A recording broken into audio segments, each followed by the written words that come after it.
libro donde encontrarás respuestas a tus interrogantes, luz en medio de la oscuridad y esperanza para una vida mejor. Aquí comienza Biblia Fácil. Hola y bienvenido, está comenzando un nuevo episodio de Biblia Fácil. Qué alegría poder saludarte, gracias por permitirnos acompañarte en medio de tantas actividades, dedicar este tiempo para el estudio de la Biblia. Realmente es extraordinario. Y esto no es gastar el tiempo, esto es invertir el tiempo en nuestra salvación. Estamos en una nueva temporada hablando sobre la cura del pecado, cómo el mayor problema del universo tiene solución. Y esa solución la encontramos en Cristo, y a través de las Sagradas Escrituras estamos desarrollando diversos temas que tienen que ver sobre este tema tan importante para nuestra vida. Así que bienvenido, un grande abrazo para ti, que Dios te bendiga y bienvenida, Aileen. Pastor Joel, qué gusto saludarle y saludar a nuestros amigos que se van sumando a esta hora de programación. Gracias por estar con nosotros. Qué bueno es estar juntos para una vez más abrir la palabra de Dios, seguir nutriéndonos espiritualmente, seguir aprendiendo de una forma sencilla y amena. Y como lo dice el nombre de este programa, Biblia Fácil, sí, de una forma en que juntos podamos conocer más de la Biblia de una forma sencillísima. Y hoy, Pastor, tenemos un tema importantísimo. Antes de poder entrar a nuestro tema de hoy, te invito para que puedas solicitar un material extraordinario preparado con mucho cariño para ti. Este es un presente, un regalo para que puedas acompañarnos durante esta temporada con el estudio de este material. Se trata del curso bíblico La cura del pecado. Así es, Pastor Joel, amigos, yo tengo este material aquí en mis manos, esta guía de estudio, este curso bíblico titulado La cura del pecado. Este es el material que estamos desarrollando en esta temporada aquí en Biblia Fácil. Cada uno de los temas de los capítulos los estamos desarrollando en el programa y tú puedes acompañar con este material en manos cada uno también de nuestros episodios. Así que solicítalo ahora mismo, que está a tu disposición de forma totalmente gratuita. Tú puedes ahora mismo ingresar a la aplicación de WhatsApp y enviarnos un mensaje a este número, más 5512 98 100 14 60, o también de una manera práctica puedes descargar el material a través de estudielabiblia.com. Ingresa allí y allí vas a encontrar este y otros materiales que sin duda van a fortalecer tu vida espiritual. Hoy ingresamos a un nuevo capítulo, hablaremos sobre un tema tan relevante e importante dentro de este contexto que estamos estudiando sobre el pecado. Entre los años de 1889 y 1975 existió un historiador llamado Arnold Toynbee. Es interesante que él escribió 12 volúmenes hablando sobre la historia de la humanidad. Y bueno, él estudió durante toda su vida 23 civilizaciones. Entre ellos, los que más resaltaba, pues estaban los romanos, los aztecas, los griegos, los chinos. Y él consideró la civilización helénica como modelo que consideraba completa. O sea, esta civilización era la que podría prevalecer y fuerte a través de toda la historia. Así que él hizo todo su trabajo para encontrar la fortaleza de estas civilizaciones, solo que en su quinto volumen él responde una pregunta interesante. ¿Por qué es que las civilizaciones más importantes de la historia terminaron desintegradas y colapsaron? Por ejemplo, el Imperio Romano parecía que nunca iba a caer. ¿Cómo es posible que un momento el gran imperio dominante finalmente cayó? Y la respuesta que él dio allí en sus libros al estudiar las civilizaciones fue muy interesante. Él decía que una de las razones por las cuales se desintegran las mayores y mejores civilizaciones justamente es por el abandono a la anarquía. ¿Qué cosa es anarquía? A no respetar a la autoridad, a ir en contra de sus propias leyes.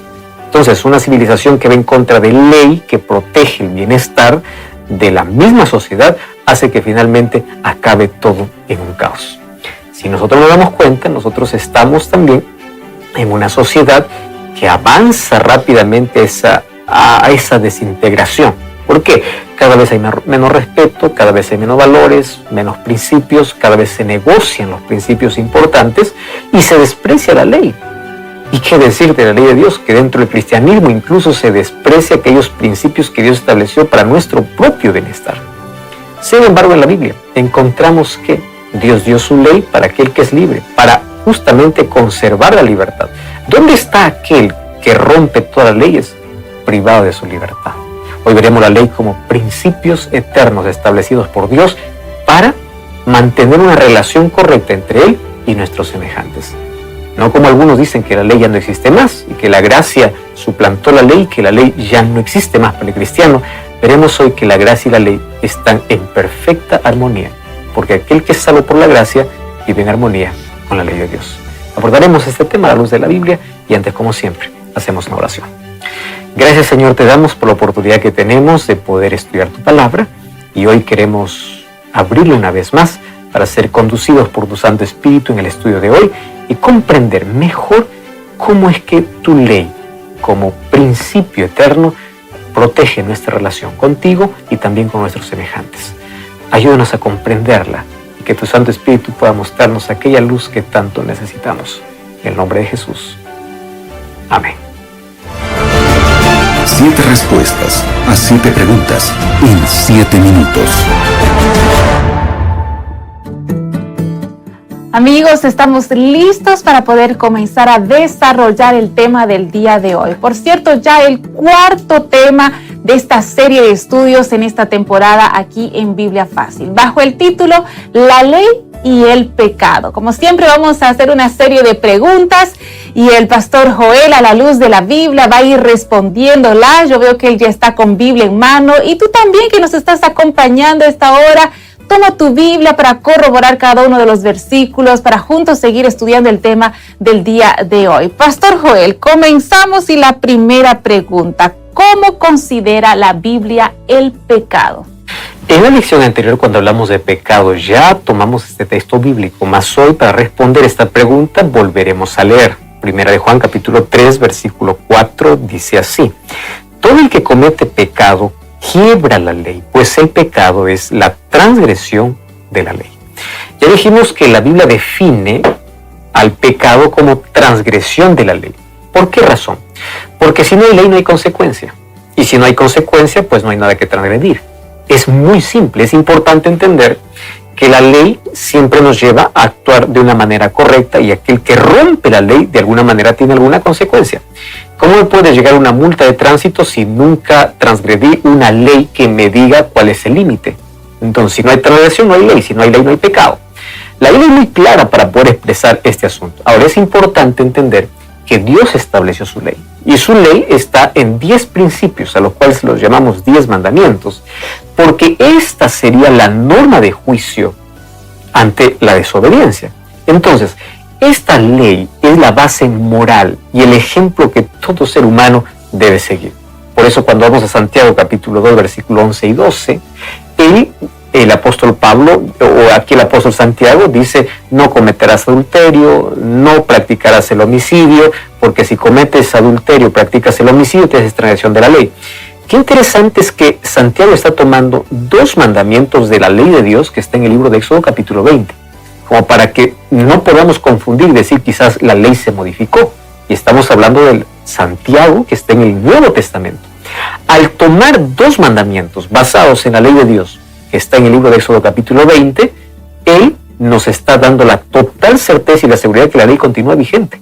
Además, Él culmina diciendo en el versículo 12, actúen y hagan como quien van a ser juzgados por esta ley, y no lo llama una ley de yugo, una ley de maldición, lo llama la ley de la libertad. ¿Y por qué razón? Porque esta ley de la libertad se usa en el juicio. Y el apóstol Santiago, al citar 2 de sus mandamientos, él está diciendo: si ustedes actúan de manera correcta bajo esta ley, serán juzgadas. Otro de los propósitos de la ley, obviamente, es definir y proteger nuestra relación con Dios y con nuestro prójimo, pues ya de aquí veremos a continuación. Y queremos saber un poco más sobre eso, pastor, porque me quedé pensando que usted acaba de mencionar que es vista la ley como la ley también de la libertad, ¿no? Y las reglas son necesarias incluso en nuestra sociedad actual para vivir en armonía. Y las leyes es una forma también de que podamos respetarnos los unos a los otros. Y en el caso de la Biblia, la ley de Dios es como un muro, un marco de protección para nosotros mismos. Pastor, ¿cuál es en sí la esencia de la ley de Dios? Jesús mencionó en el libro de Juan capítulo 14, versículo 15 lo siguiente: si me amas, guarda mis mandamientos. Fíjate qué interesante, el guardar los mandamientos siempre va a ser la evidencia, es el resultado, nunca la causa, tanto de nuestro amor a Dios y también de nuestra salvación. ¿Por qué somos salvos? No somos salvos por guardar la ley, somos salvos por la gracia de Dios. Eso dice Efesios capítulo 2, 8 al 10. Sin embargo, somos salvos por la gracia, y el versículo 10 dice, para buenas obras. Entonces, la causa de la salvación es la gracia de Dios. La evidencia de la salvación es vivir en armonía con los principios que tienen que ver de buen relacionamiento con Dios y con los demás. ¿Y cuál es la esencia de la ley? Jesús colocó a la ley como, en esencia, como el reflejo de su carácter. ¿Y cuál es el carácter de Dios? Amor. Es interesante que necesitamos notar una cosa. No existe en este mundo un gobierno sin leyes. Si en este planeta, aún de corrupción y de maldad, las leyes protegen un gobierno, ¿cómo vamos a atrevernos a pensar de que el gobierno eterno no tiene leyes? Ahora, es interesante que si tú vas a algún país y desconoces sus leyes, tú vas a ser transgresor hasta el momento que tú las conozcas y seas consciente de ello. Cuando nosotros somos cristianos y vamos a la Biblia, nosotros conocemos perfectamente cuál es la ley que Dios colocó para sus hijos. Ahora, así como en la tierra existen leyes para proteger la seguridad y el bienestar, existe un gobierno divino. Y la ley de Dios, que es el reflejo de su carácter, en esencia coloca la ley como el amor. Eso vemos en 1 Juan 4:8. ¿Por qué razón? Porque la manera que amamos a Dios demostramos obediencia a Dios. Por eso Jesús dice, si me amas, guarda mis mandamientos. Entonces, el amor nunca pasa de moda. El amor nunca está desactualizado. Y si la ley de Dios refleja su carácter, entonces Dios es eternamente amor. Y al reflejar el carácter de Dios significa que la ley de Dios es inquebrantable. La cruz no rompió la ley, no quebró la ley, porque la cruz es la demostración de amor. Ahí se pagó la condenación de la ley. Eso significa que la ley continúa condenando a aquel que la desprecia y ahí libertando a aquel que acepta el sacrificio de Jesús. Entonces, en la esencia de la ley de Dios será su carácter, que es el amor. Pastor, cuando hablamos de la ley de Dios, bueno, lo primero que se nos viene a la mente son los 10 mandamientos en sí, ¿no? Que lo vemos reflejado en el libro de Éxodo, el capítulo 20, al menos la mayoría de los cristianos, incluso de diferentes denominaciones, sabemos muy bien esto. Los 10 mandamientos, ¿será que reciben otro nombre? Sí, el libro de Deuteronomio capítulo 4, el versículo 13 dice, y os comunicó su pacto para cumplir los 10 mandamientos y los escribió en 2 tablas de piedra. Los mandamientos no fueron escritos por Moisés. En el Antiguo Testamento vamos a ver un sinnúmero de leyes. Muchas veces Dios encomienda para que Moisés escriba esas leyes.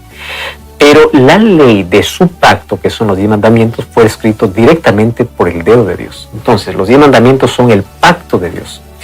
Cuando Moisés la recibe de parte de Dios, él la coloca justamente en el lugar santísimo, dentro del arca. Por eso es que incluso se denominó el arca del pacto, porque ahí contenía el pacto que Dios se había hecho con los seres humanos. Ahora, resulta que los mandamientos constituyen principios que establecen un pacto. ¿Qué cosa es un pacto? Un pacto es una relación entre dos personas firmados o documentados en algo, sostenidos en algo. Entonces, así como Dios hizo un pacto con Israel a través de su ley, Dios hace el pacto con cada creyente, con cada discípulo, con cada persona que se entrega a Él. Y ese pacto con Dios es donde Dios se compromete a cuidar de su pueblo, a tomar propiedad especial de ese pueblo, y el pueblo se compromete a obedecer los mandamientos de Dios. Mas la obediencia no es algo que es producido exactamente por el ser humano. Es el Espíritu Santo que nos ayuda a obedecer, y en eso consiste el nuevo pacto. El nuevo pacto no quita la ley de Dios. El nuevo pacto simplemente lo ubica en otro lugar. La ley de Dios en el antiguo pacto estaba en tablas de piedra. En el nuevo pacto la ley de Dios está colocada en el corazón. ¿Eso qué significa? Que el nuevo pacto no anula la ley de Dios, y el hecho de que yo haga un pacto y un compromiso con Dios, Él me promete todas sus bendiciones, su cuidado y la salvación, y mi respuesta por medio de la fe, de la obediencia, justamente a esos principios que estableció para mi vida. Pastor, vamos a seguir profundizando sobre en sí la ley de Dios. ¿Cuáles son esos 10 mandamientos? Bueno, yo he escuchado, y seguramente nuestros amigos también, de que hay algunos que dicen, ¿no? Hay ciertos mandamientos que ya no están vigentes, el cuarto ya no está, se juntó, en sí son 10 realmente. En el Nuevo Testamento encontramos que los mandamientos son 10, ¿correcto? Ahora, en el Antiguo Testamento, en el libro de Éxodo capítulo 20, está la manera como Dios describe su ley.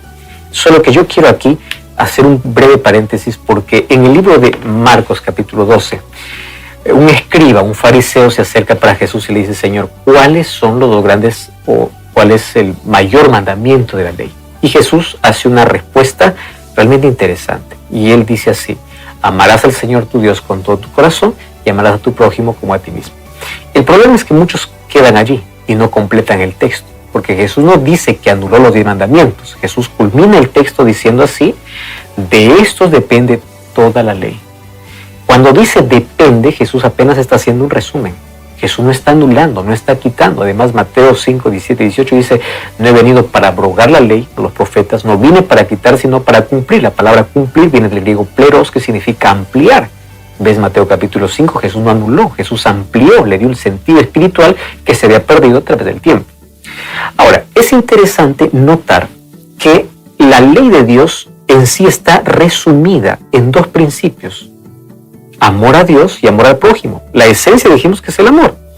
Entonces, la ley de Dios fue dada para poder proteger nuestra relación con Dios y para poder proteger nuestra relación con el prójimo. Vamos a entender aquí una diferencia entre ser cristiano y ser legalista. Un legalista se aferra de la ley para salvarse sin tener una relación con Dios. Entonces, la ley, como no salva, finalmente el legalista solamente se preocupa en buen comportamiento sin relación. Un cristiano tiene una relación con Dios y la evidencia de esa relación es vivir en armonía con su ley. Hay una diferencia enorme. Yo me salvo por la gracia de Cristo, pero la evidencia es la obediencia, porque la fe sin obras es muerta, va a decir el libro de Santiago. Fe no solamente decir creer en Dios, fe es amar a Dios. ¿Y cómo amo a Dios? No diciendo: Señor, te amo. Evidencias. ¿Dónde están esas evidencias? Éxodo capítulo 20. Encuentro que los 4 primeros mandamientos demuestran mi devoción y amor a Dios, y los 6 últimos mandamientos, mi relación con los demás. Ahora, cuando vemos Éxodo capítulo 20, vas a encontrar esta división de manera clara. Primer mandamiento, te voy a apenas resumir porque tienes que leer todo el capítulo. Dice: no tendrás dioses ajenos delante de mí. Segundo mandamiento: no te harás imágenes de ninguna semejanza. En otras palabras, no adorarás esculturas.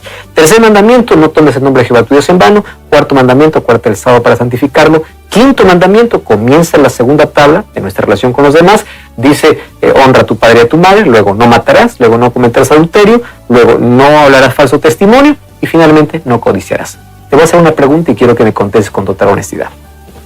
Si esta ley fuese anulada en la cruz, significa que ninguna de esas tiene validez. Ahora, respóndeme con total honestidad. Los cristianos de hoy necesitan tener otro Dios. Si tú me dices que eso continúa siendo pecado, estás observando la ley, porque el primer mandamiento es: no tendrás otros Dios delante de mí. Los cristianos de hoy necesitan adorar esculturas. Si tú me dices que eso es pecado y eso es ofensa contra Dios, entonces la ley de Dios sigue vigente. Los cristianos de hoy tienen que honrar al padre y madre. Si tú me dices eso es pasado de moda, eso fue para el judío, quiere decir que ahora hay que deshonrar a los padres. Los cristianos de hoy consideran que matar es pecado. Si tú dices: no, matar es pecado, solamente fue para el judío, entonces la ley fue para el judío. Pero si pecado todavía continúa siendo matar, robar, adulterar, significa que la ley de Dios continúa vigente. El problema no está con los mandamientos, el problema está con uno de los mandamientos que Satanás siempre lo atacó desde el comienzo, que es el 4º mandamiento: acuérdate del día sábado para santificarlo. Si te das cuenta, los mandamientos de Dios muestran a través de obras, de evidencias, cómo tiene que ser nuestra relación con Dios. Ahora, guardar la ley de Dios sin relación con Dios no tiene sentido, porque la ley fue dada para proteger relaciones. Si tú no tienes una relación con Dios, la ley no tiene sentido. Pero una correcta relación con Dios, la ley hace que protege esa relación. ¿Quieres un ejemplo? ¿Cómo proteges tu matrimonio? ¿Tú crees que el matrimonio tiene ley o no tiene ley? Porque tú dices: yo soy casado, pero hago lo que quiero, no hay ley. Tu matrimonio finalmente se va a deshacer. El pacto no va a haber, compromiso no existe más, porque tú haces lo que quieres. Pero tú no estás andando y pensando diciendo: qué difícil es guardar la ley del matrimonio, qué difícil es ser fiel, qué difícil es hacer esto, lo otro. Cuando amas, no es nada difícil, porque siempre la ley es para proteger la relación. Entonces, ¿cómo protege mi relación con Dios? ¿Cómo se protege mi relación con los demás? Bajo principios que Dios estableció. Ahora, cuando Dios dice: amarás a Dios y amarás a tu prójimo, no trajo nada nuevo. Jesús estaba mencionando dos pilares del Antiguo Testamento. Deuteronomio capítulo 6 está exactamente lo que Jesús dijo: amarás al Señor tu Dios con todo tu corazón, con toda tu mente y con toda tu alma. Y Levítico capítulo 19 está el otro principio: amarás a tu prójimo como a ti mismo. Jesús no vino a traer nada nuevo. Jesús vino a darle el sentido espiritual que se había perdido con el tiempo, donde los judíos se aferraban a la ley despreciando a Cristo. Ahí está el problema. Pero ¿cuál es lo que el cristiano debe ser hoy? Un relacionamiento con Cristo correcto me lleva a una obediencia completa y una dependencia de Dios. Vuelvo al principio de Juan 14:15. Si me amas, guarda mis mandamientos. No estás obligado a guardar los mandamientos si es que no amas. Pero si realmente amas a Dios, muéstralo a través de la obediencia. Pastor Joel, usted mencionaba hace instantes nada más, siguiendo esta línea de pensamiento que usted está trayendo, de que en nuestra sociedad actual las leyes son necesarias, ¿no? No existe ningún gobierno sin ley.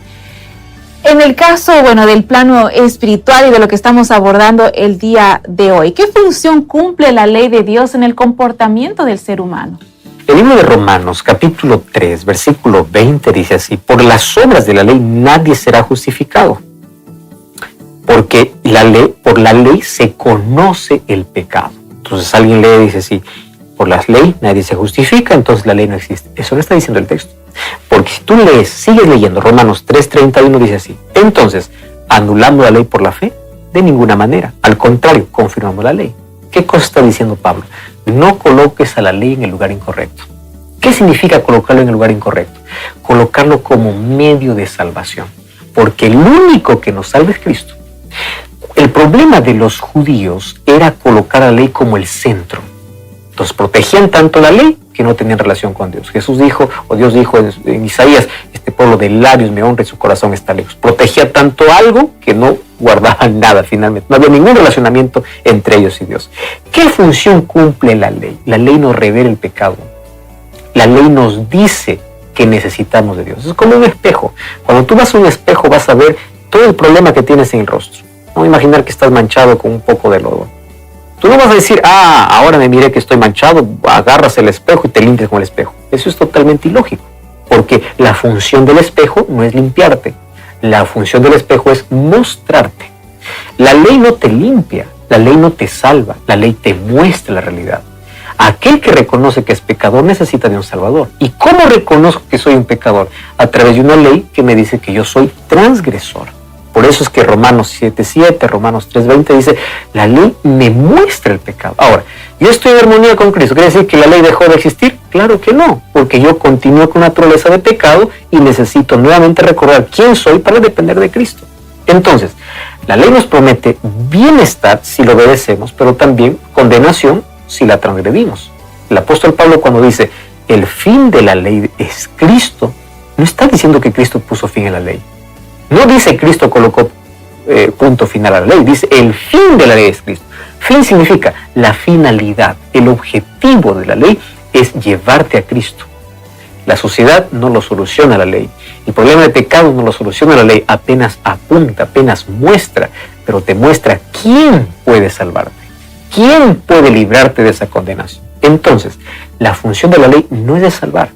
La función de la ley es apuntar nuestra realidad y mostrar nuestra mayor necesidad, que es Jesús. Por eso es que la ley de Dios no puede ser abolida. Pastor, qué importante ese punto.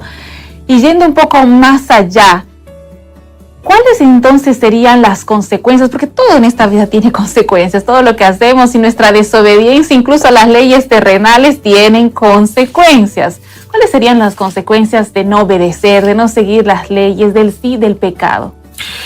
El libro de Isaías capítulo 59, versículo 2 y versículo 3 dice así: vuestras iniquidades han hecho separación entre Dios y vuestros pecados ocultaron su rostro para él ya no escuchar. Porque vuestras manos están contaminadas, vuestros dedos están llenos de iniquidad, vuestros labios pronuncian mentira y vuestra lengua habla maldad. ¿De qué está hablando aquí Isaías, el profeta Isaías? Lo que más puede destruir de nuestra relación con Dios es cuando nosotros nos rebelamos en contra de su gobierno, en contra de su autoridad y en contra de su ley. ¿Y qué cosa causa la destrucción? Justamente la separación. Entonces, ¿qué cosa es el pecado? Me separa de Dios. El separarme de Dios me separa de la vida. Y al separarme de la vida, entro automáticamente al territorio de la muerte. No existe mayor tragedia que la ruptura entre la relación que existe entre el creador y la criatura, o entre el ser humano y Dios, que es la fuente de vida. Ahora, antes de interrumpir la relación con Dios, el pecado también corrompió la relación entre los seres humanos. Hay una relación estrecha. ¿Cómo estás con Dios? ¿Cómo estás con los demás?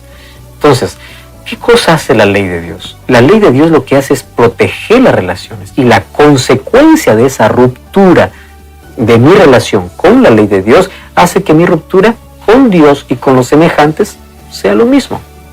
Fíjate, el pecado nos convirtió a todos egoístas, el deseo de siempre ser el centro de atención. Y en base a eso, ¿qué cosa viene? Ambición, codicia, envidia, arrogancia, inmoralidad, todo eso. Entonces nuestro mayor problema es nuestro yo. Es la esencia por la cual nos rebelamos en contra de Dios. No queremos someternos a Dios. Y finalmente, por aislarnos de Dios, separarnos de Dios, terminamos en la destrucción final. Entonces, volviendo a resumir este asunto, ¿cuáles son las consecuencias del pecado? Primero, me separa de la vida, me separa de Dios. Y el separarme de Dios me coloca en un terreno de autodestrucción. Y finalmente, de muerte eterna. Pero la armonía con Dios a través de su ley protege mi relación con Él. Por eso es que la base de su ley es el amor. Finalmente, recordemos que gracia y ley no son contrarias, viven en armonía, porque aquel que ofreció su ley es el mismo que da su gracia. Pastor, realmente las consecuencias del pecado son terribles, son desastrosas, es esa muerte eterna, pero en medio de ese panorama hay esa luz de esperanza. ¿Qué es, pastor, lo que hace la sangre de Jesús en nuestras vidas? El libro de Hebreos, capítulo 8, versículo 10 hasta el versículo 12 dice: este es el pacto que haré con la casa de Israel, dice el Señor, pondré mis leyes en la mente de ellos y las escribiré en sus corazones, seré su Dios y ellos serán mi pueblo. Una vez más, el pacto que quiere hacer con toda la humanidad. Ninguno enseñará a su prójimo ni a su hermano diciendo conoce al Señor, porque todos me conocerán desde el menor hasta el mayor, y perdonaré sus maldades y no me acordaré más de sus pecados. ¿Qué cosa es lo que Jesús hace en nuestro favor? Él quiere hacer un pacto. Y ese pacto, ¿qué consiste? En su gracia, en su sangre. ¿Qué hace su sangre? Nos perdona, nos limpia, nos purifica. Pero cuando Él nos perdona y nos limpia, ¿qué cosa coloca en el corazón? Su ley. Entonces, la sangre de Jesús nos limpia de pecado y nos reconcilia con Dios. La gracia que salva es la gracia que transforma. Y cuando nos transforma, coloca nuestra vida en armonía con su ley. Por eso dice el libro de Hebreos 8, que Él coloca su ley en el corazón haciendo un pacto. Ahora, Él nos capacita para amar, Él nos capacita para obedecer, Él nos capacita para una nueva vida. ¿Qué significa nueva vida? Nueva vida no es continuar con la vida antigua, es colocarnos bajo los principios divinos, bajo el propósito que Dios tiene para nuestra vida. Entonces, la ley de Dios protege nuestra relación, nos hace caminar en libertad. En 1 Juan 5:3 dice: en esto consiste el amor de Dios, que obedezcamos sus mandamientos, y estos no son difíciles de cumplir. Y 1 Juan 2:4, ¿sabe lo que dice? El que dice yo le conozco y no guarda sus mandamientos, el tal es mentiroso y la verdad no está en él. Así que la desobediencia y la rebeldía contra la ley de Dios nos hace perder los mayores beneficios de libertad y de relación con Dios. Finalmente, el libro de Apocalipsis capítulo 12, versículo 17 dice que hay uno solo que ataca la ley de Dios y está en contra de los que guardan los mandamientos de Dios. ¿Sabes quién es? Satanás. Él se ensaña, se enfurece contra aquel que quiere ser obediente. ¿Por qué? Porque entendió que por gracia es salvo, por gracia para buenas obras. Hay una relación y una armonía entre lo que Cristo me ofrece y lo que Él hace en mi vida para colocarme bajo sus principios. Cuando nosotros comprendemos eso en nuestra vida, entonces habremos comprendido en qué consiste una buena relación con Dios. Cuando entendemos eso, finalmente nuestra relación con Él cada vez será mejor. Finalmente, hoy quiero invitarte para que al entender este tema podamos ir a Dios para que nuestra relación con Él pueda ser tan firme, hagamos un pacto y un compromiso con Él y al recibir su gracia nos tornemos obedientes. Podemos orar. Ora conmigo. Gracias, Señor, por tu palabra y gracias por mostrarnos la grandeza de tu ley. Que tu carácter sea reflejado en nuestra vida a través de aquellos principios que tú colocaste para revelar nuestro amor hacia ti y a nuestros semejantes. Gracias por aquella luz que llega a nuestra vida, en el nombre de Jesús. Amén. Amigos, es así como llegamos al final de nuestro programa del día de hoy. Pastor Joel. Gracias por acompañarnos como siempre. Te invito para buscar una iglesia adventista del séptimo día y continuar comprendiendo el plan que Dios tiene para tu vida. Nos encontramos en el próximo capítulo de Biblia Fácil. Así concluimos Biblia Fácil. Continúa en sintonía de Radio Nuevo Tiempo, la voz de la esperanza.